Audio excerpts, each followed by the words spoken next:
Hey, it's Gina with WTI. If you own an RV, then you know how boring and ugly the light fixtures can be. We have totally upgraded the look in our bathroom area with this amazing 12-volt light fixture from TrustWheel.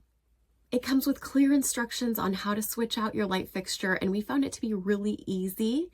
What you will need is a Phillips head screwdriver and possibly a pair of wire strippers. We were able to use the wire connectors that came with the kit, and we just love the way that it looks.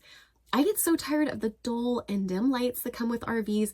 This one is so nice and bright. It's exactly what I'm looking for, especially in the bathroom when I want to be able to do my makeup.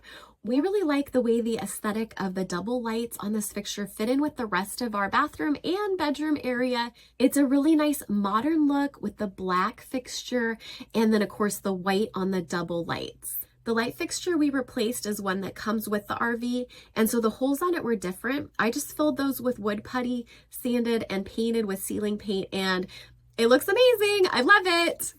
We're so pleased with this light fixture. It is exactly what we wanted. It looks so amazing, and that's our point of view.